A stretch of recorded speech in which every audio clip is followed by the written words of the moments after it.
You're listening to the Very Refreshing Podcast with Dylan Hamar and Alek Chetzel. It's delicious. It's very refreshing. I remember when they first invented chocolate. I always hated it.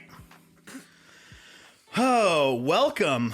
Welcome one, welcome all to episode 9. Episode 9. Of the Very Refreshing Podcast. I'm here with my buddy Alek Chetzel. I'm Dylan Hamar, and today we are going to be talking about something that's near and dear to the hearts of many. Many. This is... Many men. I got it on me. Got it on me. Roll up if you want. You can roll up if you want. So, yeah, that's Pop Smoke. That's gangsta rap. Is it roll up or run up? You can run up if you want. Run up if you want. I totally messed it up. My bad. It's all right. That's not what we're talking about, even though Pop Smoke is near and dear to many men. Many men. And some whammon, too. Yeah. But first, before we get into the topic at hand, how you doing? Doing pretty good. It's really pretty outside. It's gotten hot, though, around here. That might be lame to say old man talk, weather talk, but it's been a little hot lately, but I'm enjoying how sunny and nice it is. Yeah, we can talk about the weather. Alek and I went to a flea market yesterday. Pretty much the only flea market that's been in Idaho ever. Well, so they have the monthly flea market at, I think it's monthly, or it might be every few months. Okay. And how big is that? Not very big. It's not very big. It's in the actual like expo center. Okay. And usually what they have there is like, I find they have a lot of hunting and fishing stuff, things that are very like Idaho appropriate to Idahoans. Yeah. But we went to this event yesterday called the Idaho's Biggest Garage Sale, I think it was. And basically what it was just a ton of vendors. It was almost like basically a flea market. And it was pretty cool. Yeah. It was super hot though. It was really hot. Like I want to say it had to have gotten to like mid to high 90s yesterday. Yeah. And I know there are a lot of people, like I was telling my dad about it, and he's like, that ain't hot, because he's, born and bred in Texas. And I was like, okay, so you're just better than me. But I'm a pasty dude, so even mid 90s or like low 90s just turns me into a strawberry. And that's how I'm feeling today. Well, it's one thing for something, I mean, like hot or not, you're standing in the sun. Yeah. We're on a blacktop. Yep. Walking around these fairgrounds, and the sun is just saying hello. Yeah. The entire day. And I think we were in the same mindset where I wear black because it covers up the sweat, but that's also the color that absorbs the most sunlight. So it's definitely like a big risk to take. You're like, do I cover my sweat, or do I, do something that the sun that isn't going to bake me? Yeah. And I always end up going with, either a navy or a black, because I know I'm going to sweat and I don't want it to show too badly. Yeah. But yeah, it was something that I was really proud of. Was when I was younger and I used to go to flea markets, I used to buy all sorts of stuff. I'd take a backpack with me. Yeah. Yesterday, I walked away with one movie and a big old bag of kettle corn, whereas you walked away with some jam. I did. There was a you got some movies. I got some movies too. Yeah, there was a guy selling homegrown organic jam, and most of the stuff that he made into the jam was from his own garden, like most of the berries and stuff. And he was the sweetest guy, because he had little sample spoons, and it wasn't even one of those situations where you go, "Can I have a sample?" He would just go, "Here, have a sample. Here, have a sample." And so we did one of those moves where he said, "Okay, we're gonna come back." And I don't think he believed us. Yeah, I don't think most people, when you say I'm going to come back, because that was at the beginning, the entrance of it. And so we wanted to do a look-see, a look-through, and then hit him on the way out. So yeah, we definitely said, we're going to come back. And I'm sure 100 people told him that yesterday. But we did. On the way back, we stopped. I got a 6-berry jam. It had like boysenberry and elderberry and a bunch of other berries, but yeah, all like from his garden or something that he's picked himself, and it was really yummy. And like you said, I got 5 or 6 movies. Yeah, you got some Bond films. Yep. And you got Cape Fear with Robert De Niro. Which is a pretty fun thriller. Yeah. But At some point, we'll have to do like a more comprehensive, like Scorsese episode. Yeah, and we'll bring that one up. We'll talk about some of our favorites, but I don't think Scorsese did Cape Fear though. I thought for sure that was him. No, I would be surprised. So let me look it up. I thought it said it on the cover, a Martin Scorsese film. Oh, it was Martin Scorsese. Okay. Goodness sakes. He has a couple films that are so out of his realm that it's like that and Shutter Island. Yeah, because he's like the godfather, pun intended, of like the mafia crime movies. But then he's also made a couple of off-brand ones for him that are still top of the pile. They're really, really good. Because while Cape Fear does have Robert De Niro in it, it's not like a Scorsese type movie. It's very like, it's a thriller. Yeah. It reminds me a lot of Fear with Mark Wahlberg. I don't know if you've ever seen that with Mark Wahlberg and Reese Witherspoon. I haven't seen it. A psychotic, obsessed guy. You have to watch it. Funny enough, you say that. I just got Tubi, like the app Tubi on it, because there's a bunch of free stuff. There was a movie that I wanted to watch, and I found out it was on Tubi. And as I was scrolling through and looking at the other stuff, I did see Fear on there. So I'll add it to my list and give it a shot. Yeah, Fear's fun. It's just those like 1990s like Cruel Intentions type movies, but it was a good day. Yeah. We got, some slushes at Sonic afterwards, which sort of brought us back to life. Yeah. I went home and laid down in my air conditioning for about 5 hours, and it took me a while to recover from that. You went to the batting cages with your family. I did. Yeah. So later that evening, and once the sun had already. Yeah, you guys went down. at like what, 9 or something? 9:30, yeah. Yeah. So today we are going to talk about the Marvel Cinematic Universe. Which, great transition, actually, talking about Scorsese. Scorsese has had a lot to say about the Marvel movies. And while I have my issues with the MCU, I don't agree with what he said at all. Yeah, I think to say something's not cinema is a little, it's a little up your own butt, I think. Yeah, it's hard for me to sit here and argue with Scorsese, one of the best filmmakers ever. But at the same time, I go, oh, somebody's salty. You know what I mean? I'm like, you're just kind of bummed out because The Irishman didn't make $1 billion the way that other ones did. He was also mad, I think, because The Irishman famously wasn't getting funded. Yeah. No one wanted to foot the bill for that. But you see, Marvel films, taking $250 million plus to make, especially the bigger ones. And there's like 4 of them a year. Yeah. So fun. I think this is quite appropriate because I think when you and I first met, we had an extensive conversation about the MCU. Yeah, our first conversation. It was early 2020, so not Infinity War. Endgame? Endgame had just come out, and as like resident nerds, we're like, let's talk about that and how well it went. So yeah, so that was one of our first conversations. Was let's talk MCU, let's talk Endgame. What do you think of it, Dylan? What do you think of it, Alek? That was definitely one of our first conversations. And it's been a conversation we've had over and over through the years, definitely. And the conversation has shifted a lot. Totally. So I think it would be kind of interesting to talk about, where we started, which was famously Iron Man in 2008, ultimately leading up to kind of how we feel about the state of it now. And, this doesn't just have to be exclusively Marvel. We can get into DC as well, just because, DC has been doing their best to compete.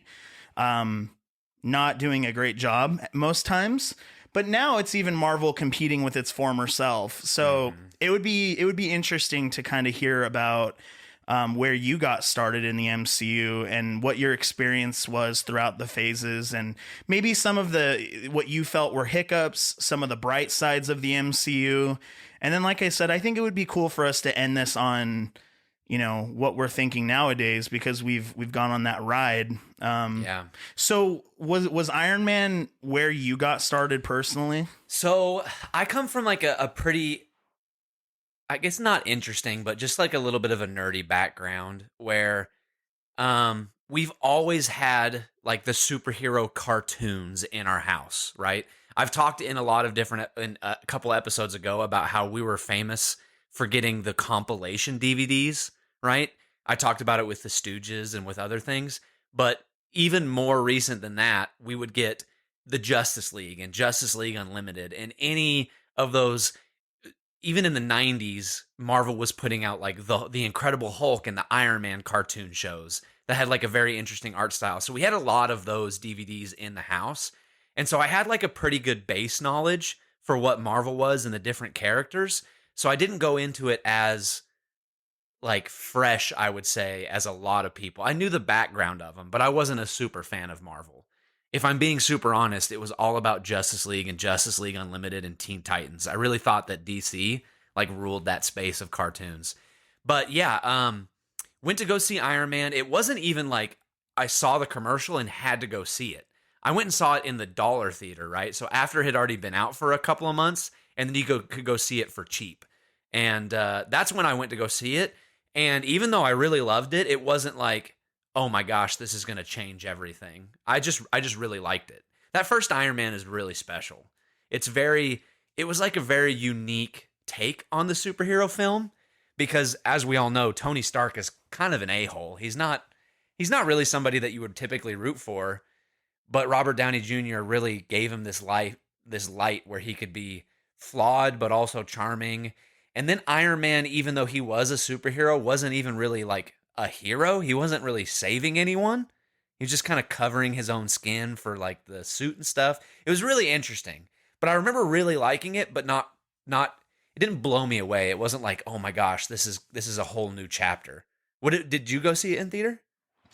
I believe I saw the first Iron Man in theaters, and it was only because of not necessarily the hype, but like people that had gone to see it were like, wow, this was really good. And my takeaway at the time was like, I'm sorry if it's a deep root of your fandoms, but Iron Man to me was just never that cool. Like as a child, I didn't think Iron Man was very cool. You know, I like the suits, but again, much like you, I was on the side of DC my whole life. Yeah. And you know, DC and Marvel have their own equivalents to each other. Mm-hmm. And to me, Tony Stark was just like Marvel's Bruce Wayne. Yeah. And I was just like, no, I love Batman. Yeah. And I never really got into Marvel too much because I don't know how to explain it, man. They were both really expansive, but Marvel was like really, really expansive. There were so many properties with Marvel that I couldn't even keep up. I mean, obviously, if I'm gonna tell you who I think the best superhero is of all time, it's gonna be Spider-Man. Yeah, I think so. Yeah, you know, I'm a bigger Batman fan than anything in the world, but Spider-Man is so great, and I think that alone was enough to like make me take note of Marvel. Yeah, but seeing that first Iron Man movie, I really liked it. Like you, I had no idea it was gonna roll into what it has. Totally. If you would tell me that Iron Man of all characters was going to create one of the most profitable and consistent like series of films or numerous series of films in under different phases. And at this point, 15 years. Yeah. Right. 2008 to now. Yeah. 15 years. So we're 15 years deep, and you know, we've crossed a lot of finish lines with characters and groups and villains and things like that, and we're still going. Yeah. I had no idea that Iron Man would have that effect. No way. Especially, it's funny that you mention, not funny that you mention, it's obvious that you mentioned Spider-Man, but, you know, I saw in 2008, I would have been a freshman in high school, so I didn't really, like, grow up with Iron Man. I definitely grew up with Spider-Man. And especially the Sam Raimi trilogy. Like, that is still to this day in my brain, like the top of the mountain when it comes to superhero filmmaking. Especially Spider-Man 2. Spider-Man 2, to this day, is not just the best Spider-Man movie, but the best superhero movie, period. In my brain. I think it's, for me, it's like tied with Batman 89 for sure. And I know that sounds weird because we've come so far since Tim Burton's 89 film, but I just it's nostalgia, which we'll get into, you know, in the very next episode, actually. So, but to think that we already had a Spider-Man movie and we had a Hulk movie, it wasn't great, you know, and the X-Men movies up to that point, we had already had like these truly genre-defining like superhero movies, And then Iron Man comes along and he's the one that kicks it all off. I think this sounds weird. I don't know if you felt the same way. I feel like when Iron Man came out in '08, it sort of bled into like those X-Men and Spider-Man movies where it was like, oh, it's another superhero movie. But like I had zero idea it was going to kick off the monster that like, it did. I remember watching Iron Man and Agent Coulson comes up to him and he's like, I represent S.H.I.E.L.D. And me going, oh, yo. Agents of S.H.I.E.L.D. I was like, yo, S.H.I.E.L.D. Yeah. I was like, what a great Easter egg. That's all I thought, right? I was like, what a great Easter egg. Little did I know, no, this is setting up for the next things. You know what I mean? By the time Iron Man 2 came out, it was pretty apparent that they were going to carry it, right, into this bigger universe. But yeah, I thought it was an Easter egg. I was like, that's cool that they mentioned that, not knowing it was going to be this huge thing. And then they came out. So Iron Man 2 came out. I want to say that did Thor come out next or did Captain America come out next? So we had 2 in 2008, right? We had The Incredible Hulk. Yep. in Which I 08. think is an underrated movie. And then 2 years later, it's weird to think that we had 2 years. With no. I know, isn't that strange? Yeah. So, in 2008, we had Iron Man, The Incredible Hulk. And then in 2010, we had Iron Man 2. And then in 2011 is when Thor came out. Okay, Thor. And then, of course, right after Thor, we had Captain America. And then in the very next year in 2012, that was when the first Avengers movie came out. Okay. So I remember going to see Thor thinking this is cool, but I still wasn't mad hyped for it, right? Captain America I was hyped for. Because in my like background of nerddom, like Captain America was my favorite Marvel guy. And I think to this day probably still is. So I was super hyped for Captain America. Above Spider-Man? I mean in the MCU continuity. Got it. Right? Like them introducing Iron Man, Thor, The Incredible Hulk, knowing that Captain America was going to be shown was really exciting for me. I was like, in that group of heroes, he's the one I'm most excited. So I remember being really excited for the first Avenger, right? Captain America, the first Avenger. And then they did the teaser trailer for Avengers as the post-credit scene and going, oh my gosh, it's really happening. I do remember thinking that. I was like, it almost seemed more like a rumor, right? Or like a whisper, like a myth that the Avengers was going to come out. And then they tease it after the credits of Captain America. And I remember sitting there going, holy moly, it's happening. Like, it's really happening. They're going to bring them all together. And the casting was so great. I mean, Chris Evans as Steve Rogers. That was like that it was perfection. Well, it was perfection, but it also was I remember seeing that Chris Evans was going to play Captain America and thinking, isn't this the guy that played Johnny Storm, right, in the Fantastic Four movie? And he was in a bunch of other, like...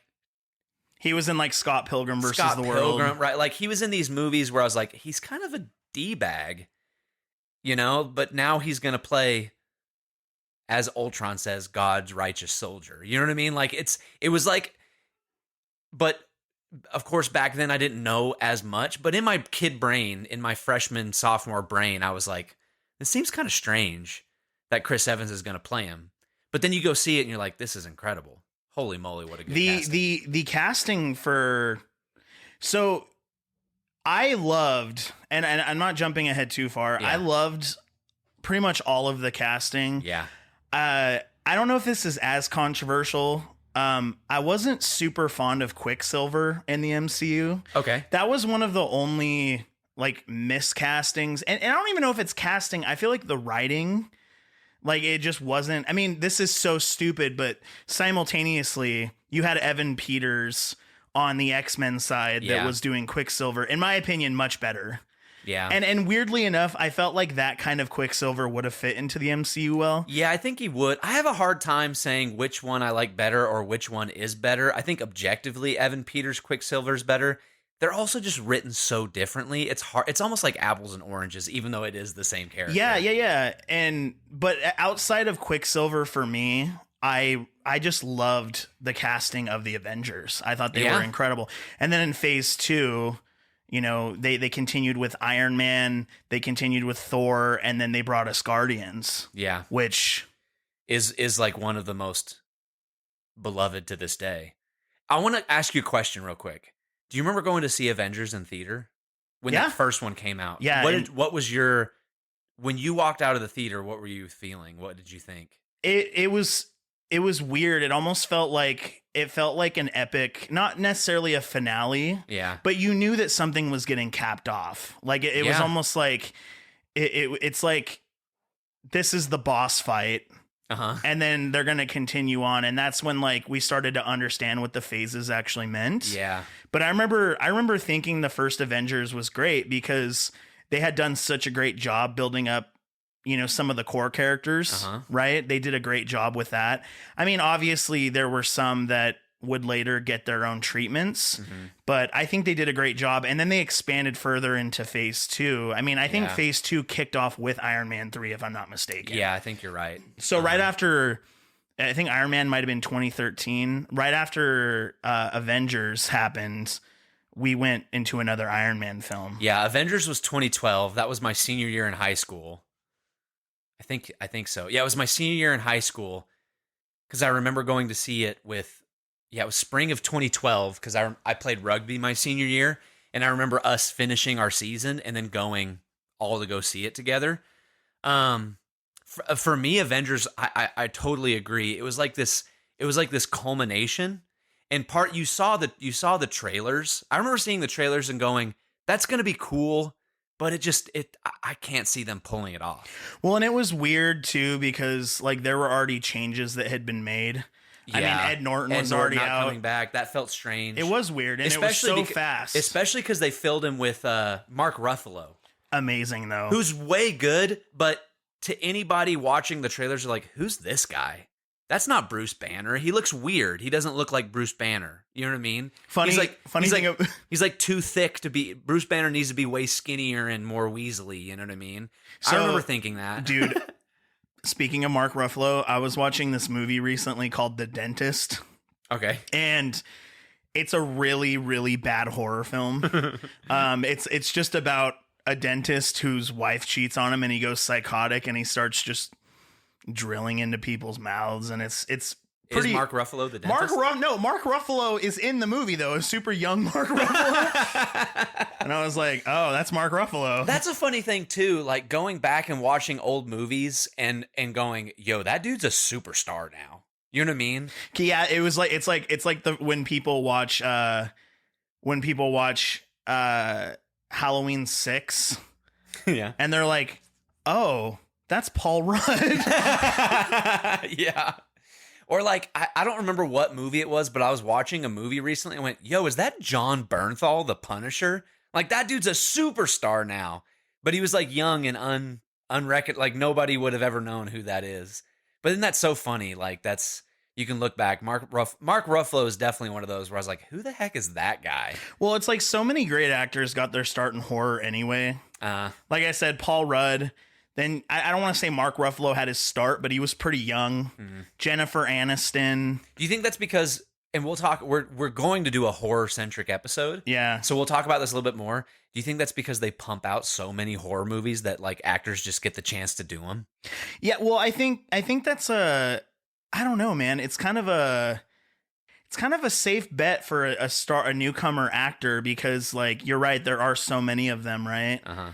Like, again, we'll get into that in a later episode, but so many huge stars, right? It's like you had Jennifer Aniston in Leprechaun. You had Kevin Bacon in the first Friday the 13th movie. You had Johnny Depp in Nightmare on Elm Street. Yeah. You had, dude, and then you also had, like, Matthew McConaughey in Texas Chainsaw Massacre, The Next Generation. Yeah. You know? Yeah. It's just like so many of these big stars got their start in horror, but no, I don't know. It's super interesting to go back and see some of those big MCU actors now. Yeah. And I loved the casting, especially totally. Again, when we get it to me, even I think what was so cool is that you also had like Scarlett Johansson and Jeremy Renner in there, right? Who were, for all intents and purposes, the bench players for the Avengers, right? Even though they worked into the story and they were a great flavor, they weren't the heavy hitters, right? And they were still were still greatly casted. Like the casting was great for them. Eventually, obviously, we go on to get a Black Widow. We get a Black Widow movie. We get a Hawkeye TV show. Speaking of Hawkeye, this This is like one of those stories. I remember going to see, I think I saw the Avengers maybe 3 times in theaters. And one of those times I was with a group of friends and we were leaving. And there was this one girl in the car that was like, what was with that bow and arrow dude? Right? You're like, that's Hawkeye. I was man. like, that's Hawkeye. And she's like, what? And I was like, that's Hawkeye. He's really cool and really important. Even if he wasn't like in the movie, even though he was, I was like, Hawkeye's going to be cool later on. I know he is. We just need to give him time, right? But she was like, Hawkeye? And I was like, yeah, Hawkeye. She's like, isn't that the guy from MASH? No, she wasn't that. But she was like, okay, Alec, I didn't know that about you. And I was like, what do you mean? And she's like, Wait, was this like a date? No. It was like a group of friends. Okay, she didn't know you were a turbo dork. No, here's what she ended up saying. She was like, I didn't know you were like that. And I was like, what do you mean, dorky? She's like, no, I didn't know you were so attracted to men. And I was like, what are you talking about? And she's like, hot guy? HOTGUI, hot guy. And I was like, no, that's Hawkeye. Like the eye of a hawk. Yeah, she totally thought I was just saying hot guy to Jeremy Renner. I mean, he is a hot guy. I mean, he's a good looking dude, but yeah, hot guy for sure. She thought, and she was like, Alec is so obsessed with this man that he has his own nickname for him. His own nickname is Hot Guy. So, again, like jumping into phase 2, okay? Phase 2 was really important, in my opinion, for 2 reasons. I'm going to get this out of the way, and Okay. I'm jumping ahead. Okay. I'm not the biggest fan of Avengers 2. I know Age of Ultron is important for various reasons, but for me and for you, the reason phase 2 was so important was because of a movie called Winter Soldier. Oh my gosh. And not only did you have Winter Soldier, but as I mentioned before, you also had the first Guardians of the Galaxy in phase 2. Yep. And we saw Ant-Man in phase 2, the very first Ant-Man. I believe that was the end of phase 2, was the first Ant-Man movie. Yeah, because I think it went Ultron and then Ant-Man came out after that. Ant-Man actually capped off phase 2, I think. Okay. Which is kind of weird to say, because you think Avengers 2 would have capped off phase 2? I do. I also, that period of time is a little wonky for me because from 2013 to 2015, I lived in Argentina. I was doing like a religious mission thing, and I didn't watch any movies. And so that actually started when Winter Soldier came out. So I didn't get to see Winter Soldier or Guardians or Ultron until like 2 years later. So the timeline of that is a little wonky for me. But I do remember coming back from Argentina, and my brother had the DVD of Winter Soldier, and he's like, let's sit down and watch this. It's incredible, right? And I remember watching it and being blown away, and then looking up online. You know, I was 2 years late, but I looked up online. I was like, what are people saying about Winter Soldier? And they were like, Winter Soldier is better than the first Avengers movie. And I was like, it's also to this day a lot of people's #1 Marvel film ever. It was also, so another story. When Avengers came out, I remember having this debate, because that's all anyone wanted to talk about, right? In school with your buddies, people only wanted to talk about Avengers. It snuffed out all of pop culture. It really like took over, and everyone was talking about who's the coolest Avenger, who's the strongest, right? There was these debates going on, right? And everyone's like, well, Hulk is the strongest, but Thor is probably the most powerful, I right? think technically Spider-Man is the strongest. Yeah. Yeah, because Spider-Man is stronger than the Hulk. Yeah. There's some comic evidence to prove that. Yeah. I'm talking about, like, they were talking about the... Sorry, I just wish I was there. No, yeah. So they were talking about, by the way, if you had brought that up, they were like, Spider-Man isn't an Avenger, you nerd. And then you'd be like, not yet, right? So we were having these debates, right? And it always went like this. It was like, Thor is the strongest, right? But Hulk was the coolest in the movie. Iron Man is my favorite, right? And I would always go, what about Captain America? And they're like, Captain America is lame. Bro, that's what my ex-girlfriend would say too. She's like, my family loves Cap. I don't like Cap. I'm like, why don't you like Cap? Why don't you like him? Because he's just the baby face good guy. And he's like, he has no dynamics. And I'm like, yes, he freaking does. And so that was his story is so tragic. When Avengers came out, I would like grind my heels into the dirt and go, no, Cap is one of the most important, if not the most important. Like and they're like, what did Cap even do during the fight of New York? And I was like, I don't know. Stood on the ground and saved the people, right? Like he wasn't fighting the aliens. He was saving the people, right? And then the Winter Soldier comes out and everyone goes, Oh, I get it. Oh, I get it, right? Yeah. And like I said, I didn't see Winter Soldier for like 2 years later. Whoa. Really? Yeah. You actually you had a little bit of time? Well, like I said, I was in Argentina. Oh, that's right. Not watching any movies. So I didn't see the Winter Soldier until Ultron had already come out and everything, right? Mm-hmm. And like my brother whips out these DVDs. He's like, here's Winter Soldier, here's Guardians, and here's Ultron.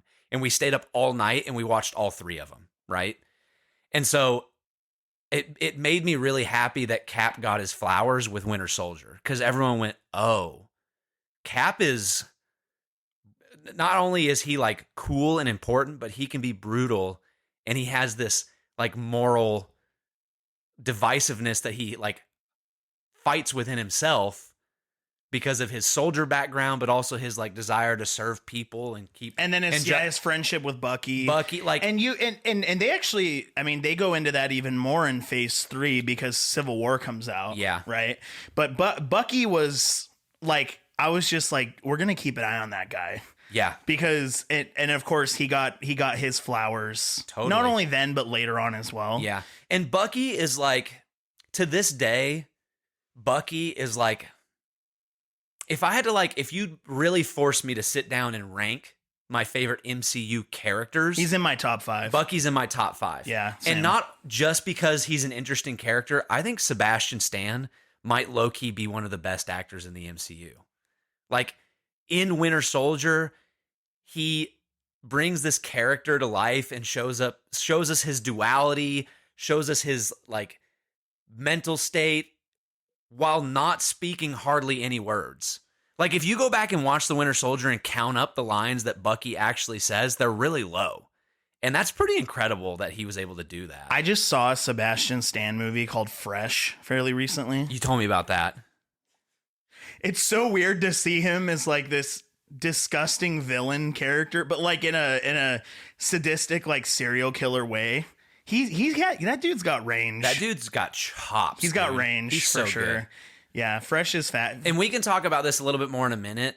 If we're going to talk about Sebastian Stan for a second, we have to talk about the scene in Falcon and the Winter Soldier where he's in Wakanda and the Dora Milaje, I hope I'm saying that right, like, right, the Secret Service of Wakanda is speaking the words to him that used to trigger to him that he was going to go into Winter Soldier mode, and he realizes that he's not under that mental control anymore, and he, like, that face of realization and relief and just, like, pure sadness and joy all in the same moment, like, that one shot of Sebastian Stan being Bucky is some of the best acting I think we've seen in the MCU. That might be a hot take. If you're listening and you don't agree with me and you think there's a better one, let us know. I mean, everyone's got their, like, for me, like my top 5 like moments are all in Infinity War. Yeah. So I'm such a goober for that movie. So we're fast forwarding a little bit. Let's rewind, right? Winter Soldier, the second Thor movie, Iron Man 3, Guardians of the Galaxy. Let's talk about Guardians of the Galaxy, that first one specifically, for just a minute. Like I said, I saw it 2 years later on DVD. Did you go see that one in theater? I think so. For some reason, my theatrical experience is screaming the second one. Okay. But I don't remember if I had saw that first one in theaters. My roommate is very, very, like, he keeps up on everything MCU, which we'll get into in a little bit as to why that's such a problem for me nowadays. But yeah, the first Guardians is I don't know, man. It's sick. It's so sick. It goes into that topic about casting. The writing was perfect. The humor was nailed. All 3 Guardians movies have so much heart, and yeah, no, it was great. Phase 2 had some really special, some special films for sure.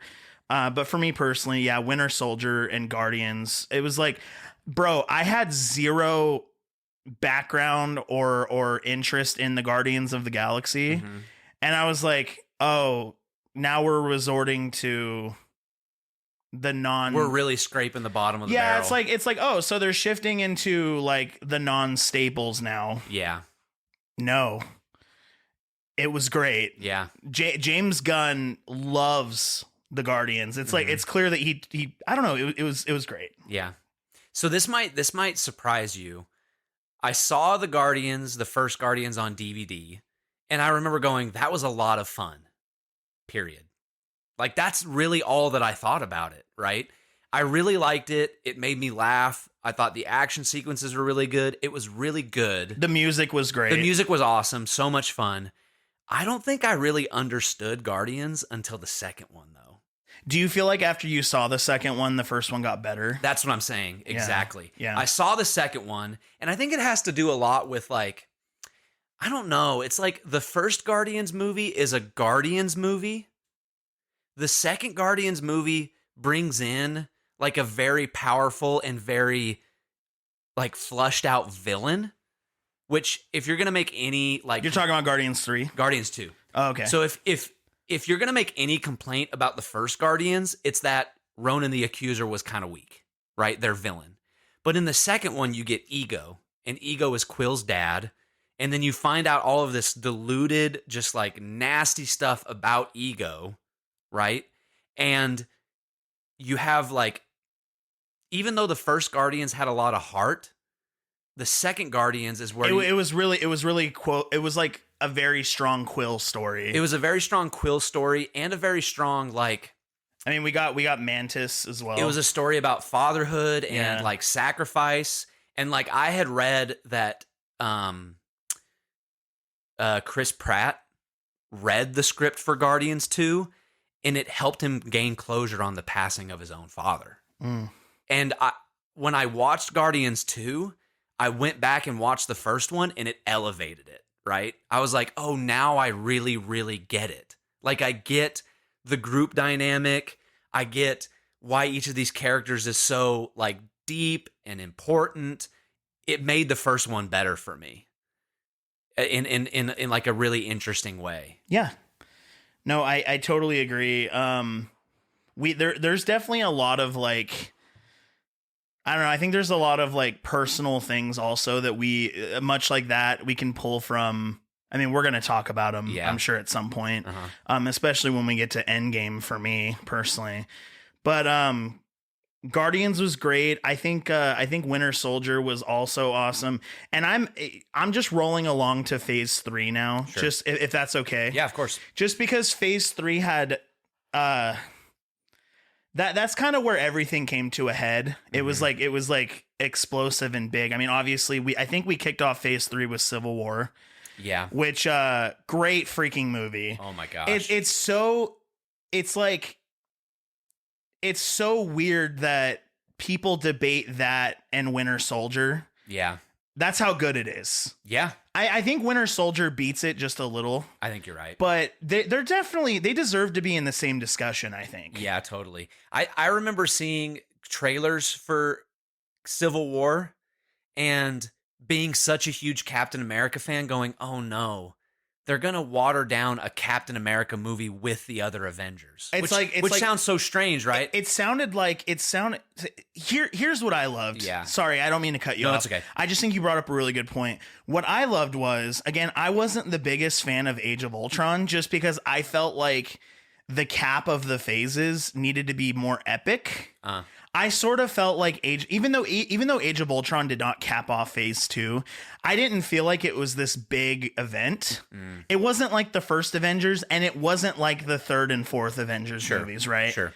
Or technically third, part 1 and 2. Yeah. But Civil War, while it is a Captain America movie, it felt like a really great Avengers movie too. So that's what I was going to say is I remember seeing the commercials and going, bummer. It's Avengers 2.5.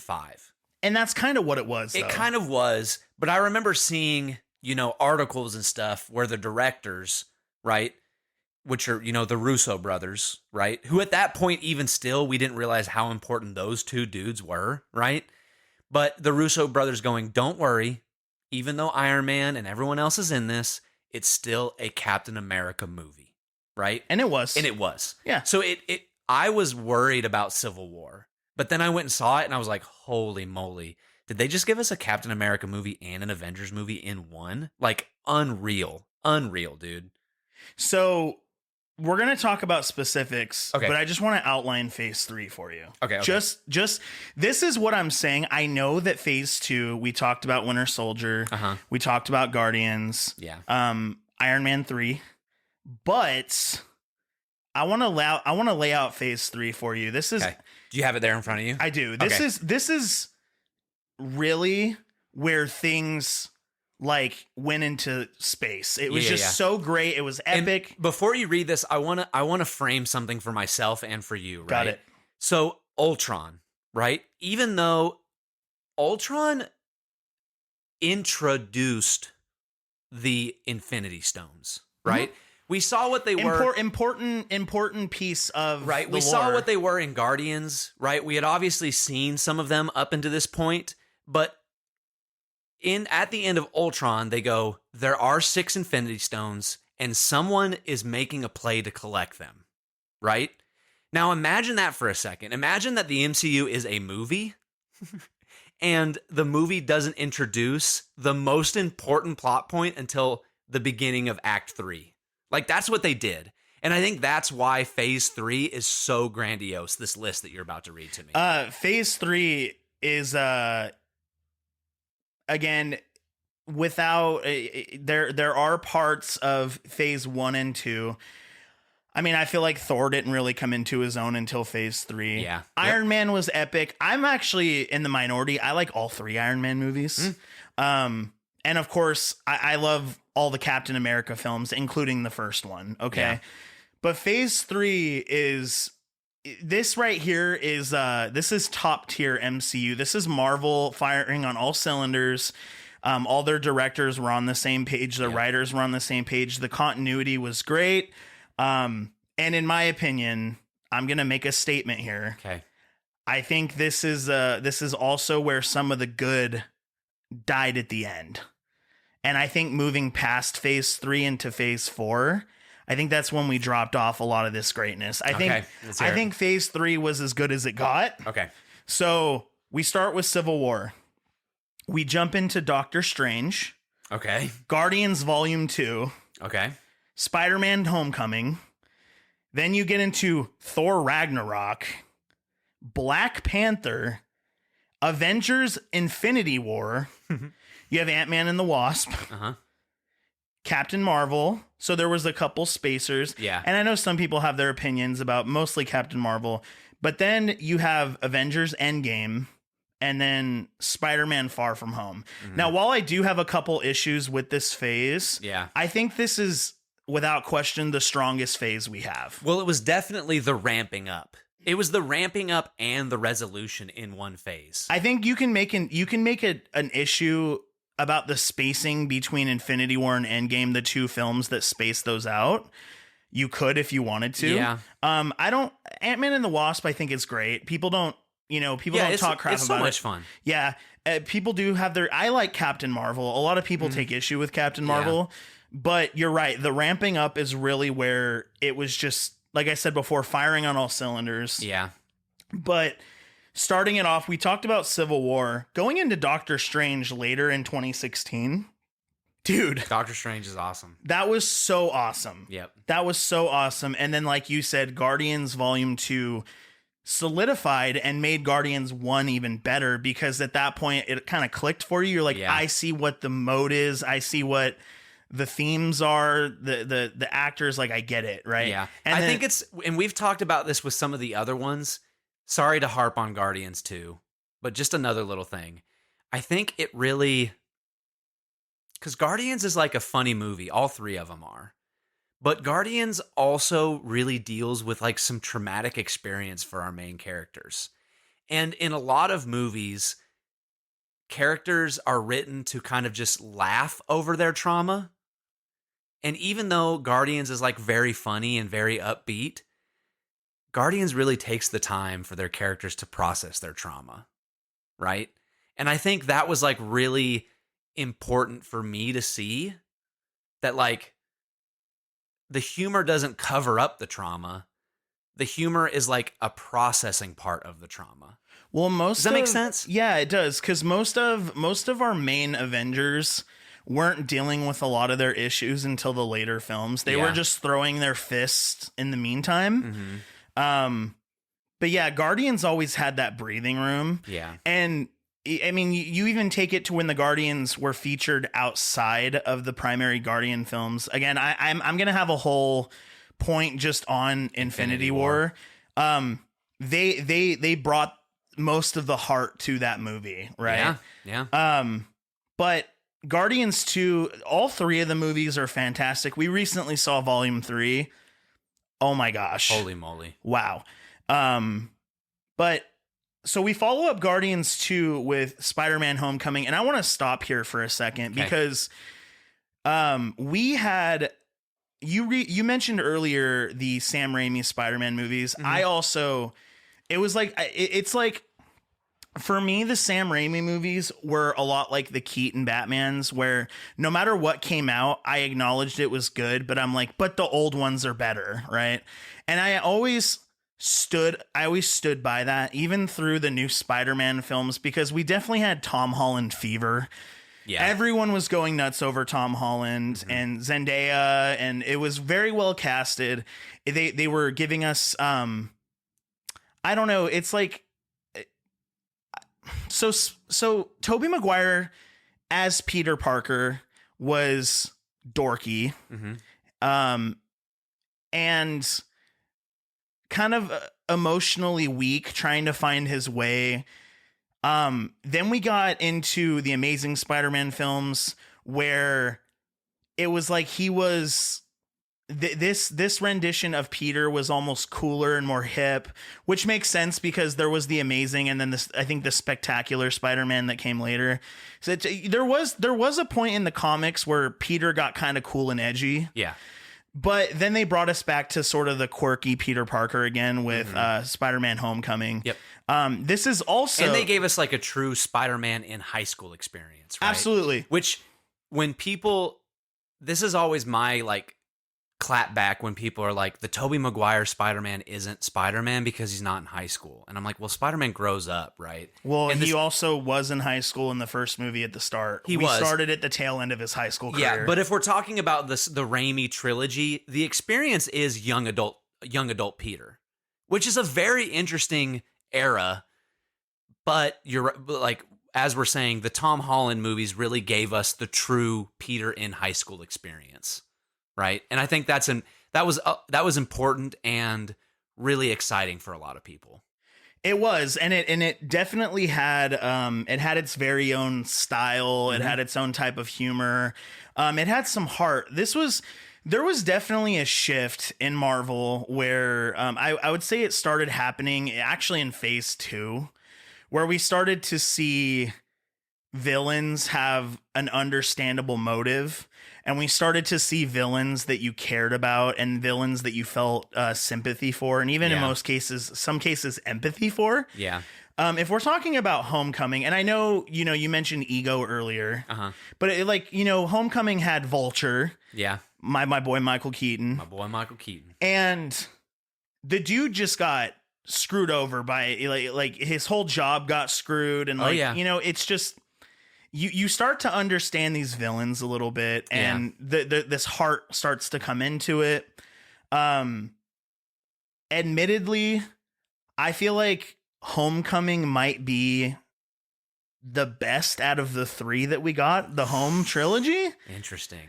Because phase 2 ended with Far From Home. Yep. And yeah, it was Homecoming, Far, and then No Way Home. Yeah, phase 3 ended with Far From Home. Phase 3, that's what I meant. Yep. I think that movie's super weak, and we'll get into that. Sure. Because you have your own opinions on it. Yep. But with that said, so Doctor Strange was super strong. We went into Guardians Homecoming, and then Taika Waititi brought us Thor Ragnarok. Yeah. The when Thor finally figured out who he was as a character, right? Because if I'm not mistaken, the first 2 Thor movies were completely different directors. I think Taika Waititi was the 3rd director to get his hands on Thor. And it was now again, it's what we talked about with Guardians, and I just mentioned with Spider-Man.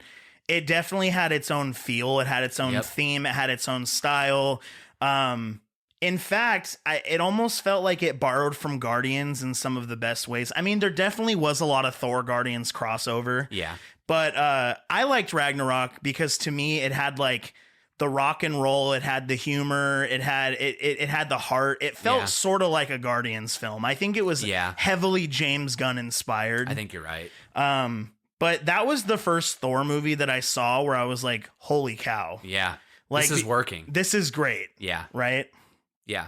And we got introduced to some new characters. We finally got some more like Thor's ensemble. Yeah, we finally got some more Hulk exposure that like humanized Bruce Banner and the Hulk in a certain way, right? Because which ended up lending itself very well to Infinity War, right? Because up until this point, it was like Hulk was just like a feature act. He didn't have his own story being told, right? We had this like kind of awkward romance between him and Black Widow.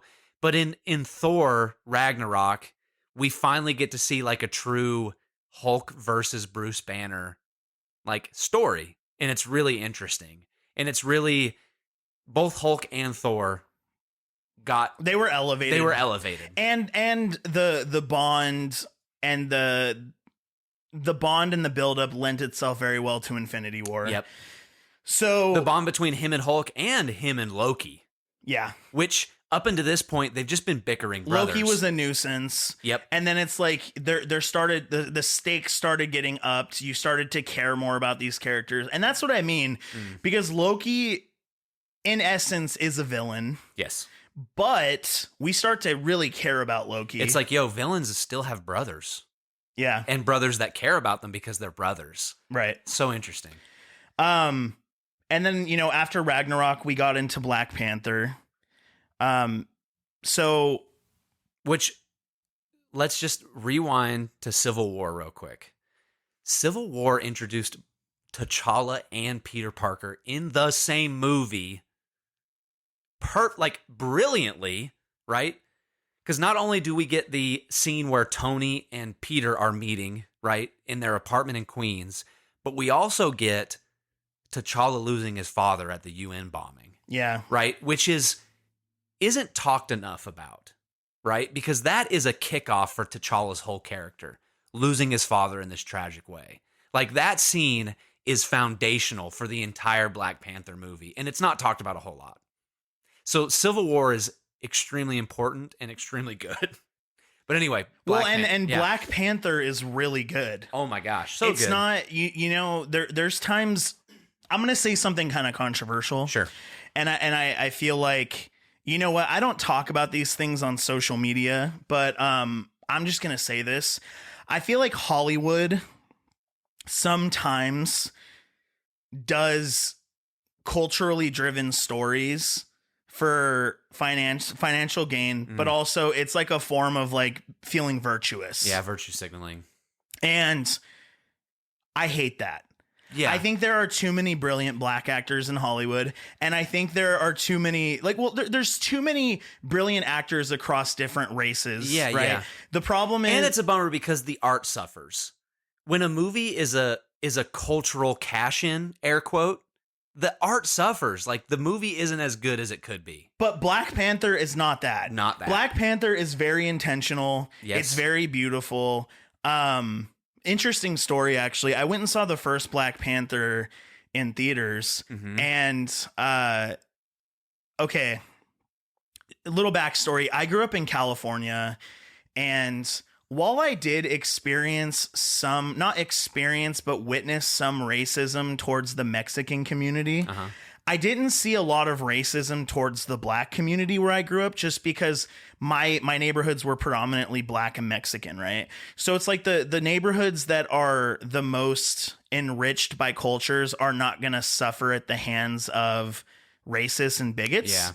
Yeah. So when you're someone like me, a white guy, and you go your whole life, you don't fully realize the problems that could exist in the world. Yeah. And sometimes you write those things off. I went and saw Black Panther, The Village in Meridian. And there were these dudes behind me, and they were making racist jokes the entire movie. That's such a bummer. Yeah. There's a famous kiss at the end, and one of them goes, and that's how AIDS was started. Oh. And my friend had to stop me from beating the crap out of these two guys. But it was like, I think the movie for two reasons. This is so strange. Number one, I think the movie for being such a beautiful staple in the MCU had so much heart. And again, it goes into that the villains have heart. Yep. Like Michael B. Jordan was fantastic. Yeah. But also it exposed me to some of the real issues that I wasn't fully aware of. Things that I hear about, but things that I don't see or hear on a daily basis. It's like going to that movie gave me a beautiful experience cinematically, but it also made me aware of some of the things that are said that I don't always see and hear. Interesting. And I'm weirdly thankful for that experience because I got my eyes and my ears open now, and I'm listening. So kind of a weird tangent, but I can't move on. We've had our music episode already. If we're going to talk about Black Panther, we have to talk about Black Panther, the album, the Kendrick album, which is holy. Like, I know a lot of people, if they're going to talk about Kendrick, right? To Pimp a Butterfly. Well, here's what I'm going to say, right? You have like Section 80, right? I think there might have been an album before that. I'm spacing on it though. You have Section 80, and then you have Good Kid, Mad City, right? And then you have To Pimp a Butterfly, and then you have Damn, and then most recently you have the High Steppers album, right? There's a bigger name to it. I'm spacing on that also. But the Black Panther album is a Kendrick, like it actually is a Kendrick album, and it's like part of his like collective works, which is crazy because it's an album that was made. Mr. Morale and the Big Steppers. Mr. Morale and the Big Steppers. It's a movie, or it's an album that was made for a movie. So in any other case, it's almost like one of those where you don't consider it part of their collective works, but it's so good and it is so very much a Kendrick album that it fits in right in between his other albums as like a testament that Kendrick is one of the best to ever do it. Well, I was late. I was late to the Kendrick party. You know, like, I don't know, man. The thing is like my exposure to rap music has been growing up and listening to I don't know, just some of the West Coast and East Coast famous rappers of the 90s, you know, late 80s, 90s, and even into the early 2000s. And then, of course, you get older and like my life is very whitewashed. So it's like, you know, I'm hearing all these like white rappers that are making pop culture references because that's all they have to talk about. It's like they have nothing deep to say. Yeah, wearing a Larry Bird jersey. Yeah, and they're talking, it's just so stupid, right? And I have you and other people throughout the years that are like Kendrick Lamar. And I finally sat down and I listened to two albums. So I listened to Pimp a Butterfly all the way through in my car, right? And then Good Kid, Mad City I listened to. It blew my mind. Yeah. There were parts where I was like just entranced. I was talking about this song called Mama. I was driving, and do you know the part of Mama that I'm talking about? There's like a part where he does this like it's almost like a spoken word section. Yes. And I was listening in my car and I was like 2 seconds away from getting in a car accident because I was just so deep into it. So I don't have much to say about the Black Panther soundtrack just because I wasn't a Kendrick fan when that came out, so I didn't dig. I will say all the music brilliantly fits Black Panther. Well, but I will give it a spin for sure. The album came out on Spotify before the movie did. Yeah. Right? And the lead single, right? All the Stars with SZA and Kendrick. It's the one that they play when credits roll. Hot take. I think that's one of the best original songs for a movie ever.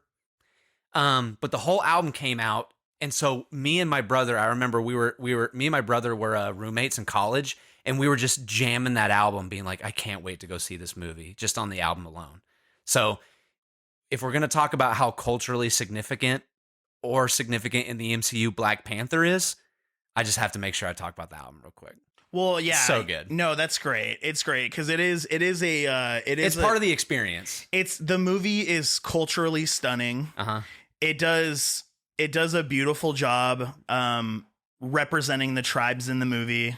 Even though there's so much fiction to it, Sure. There's a lot of beauty behind it. There's a lot of research that went into it. It was made by Black people. Yeah. People that had a lot to say. And I was I don't know, I was thankful for the experience. Totally. And I love Black Panther. I loved it. And again, I'm not as deep into the music of Black Panther as you, so I'll have to give that a try. Yeah. But I really loved the movie. I think it was a really great. Again, we talk about movies that have their own tone and vibe. Yeah. That movie did its own thing. It's also a movie because, interesting enough, the MCU, except for, like Thor, where we go to Asgard, or the Guardians, where we go to these different planets, the MCU, especially in the first couple of phases, is pretty rooted in our world, right? Most of it happens in New York, right? Or these other, like, real world places. The Black Panther also introduced us to Wakanda, right? This fictional country. My favorite location of the MCU is Wakanda. And we get to go back there for Infinity War. Like, it just introduces us to this, which is something that, like, and maybe correct me if I'm wrong, I feel like hasn't been done in a superhero movie since maybe Batman 89. Where we get to see Gotham for the first time, right? Or like, I think the other good depiction of Gotham is in like Batman Begins, right? Like we get to see this fictional place that has its own ecosystem and own like it's a character. It's the location is as much a character and an environment and an ecosystem as like all the other players within it, and that's so cool. Wakanda's beautiful because it represents how science and technology could march on, but we don't have to let go of the most beautiful parts of our cultures. Totally. And I think, Wakanda has to be my favorite location. 'Cause next we're getting into a movie that's near and dear to my heart. And I know people would probably say Endgame just because that's the cap of the Thanos story. Yeah. Infinity War, I think it's my favorite Marvel movie ever, period. Whoa. MCU? MCU. 100%. Yeah, I'm not Marvel Studios. Sure. Yep. That I have a special story about Endgame, but Infinity War, I loved that certain aspects of the MCU were starting to get a little formulaic. And we went to this movie, we saw tragedy and loss, and it ends super bleak. Yeah. And I was like, that's awesome. And I knew they were going to play it safe and resurrect a lot in the next movie. Yeah. But I felt so stoked that just everybody died. I was like, I know. It's like, it plays to my sensibilities and my, like, I love movies that end on a very sad stance. Yeah. And Infinity War was so tragic. And that movie broke me so many times. I want to just like, we could go into so much detail about the whole movie, but I want to reminisce and recreate the ending of that movie, right? Because Thanos snaps, everyone fades, half the people fade away. Well, and it comes after this super epic thing where you think they're going to pull it off. Well, because you have Avengers assemble. And then this big fight takes place on Wakanda. Yep. And it's like you're in the formula that I'm talking about. You're seeing the war for the future. The war for 50% of living creatures, living beings, civilization. Yep. And because of the way Marvel has like trained us at this point, we know that the bad guy's going down. Yeah. Because of the buildup. Especially, and if we're talking about favorite MCU moments, when all of the soldiers are running down that hill and then you see T'Challa and Steve just outrun everybody. That's one of my favorite moments ever because we've talked about how great Steve and T'Challa are. It's like the epitome of we're soldiers too. We're fighting for you. That they outran everybody to be the first, right? Like that moment and that whole battle is so incredible. And like you said, we're conditioned to be like, Thanos is going to lose. Thanos is going down right now. Right now. And he doesn't. And he snaps his fingers, and then literally we get this. We even get that like Ex Machina thing, right? Where he's about to snap, and then Thor lightning bolt Stormbreaker to the chest. And we're like, you should have went for the head. Right. And we're like, yes, Thor did it. Like, they're not going to lose. Because we're like, oh my gosh, they're going to lose. No, they're not. Yes, they are. Yeah, he didn't cut his head off. No. And he should have, because Thanos obviously was still living, snaps his fingers, and then cut to silence. And I remember sitting in the theater, everyone around me was gasping for air, and I was smiling.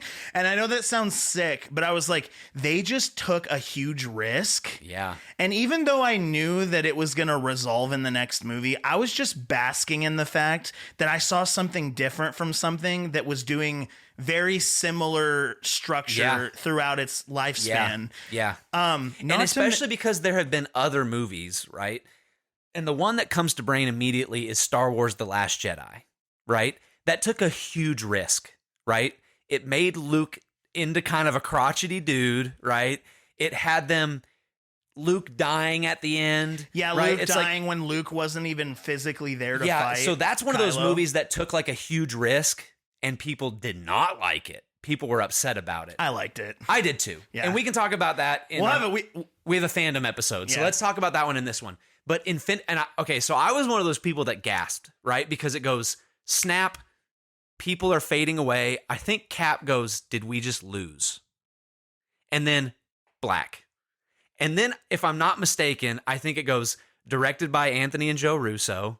And then it just starts showing the names of all the actors in like Times New Roman. And it's a black screen. And you have like a whole year to wait. Yeah. And it doesn't. Was it a year or was it 6 months? I don't remember, but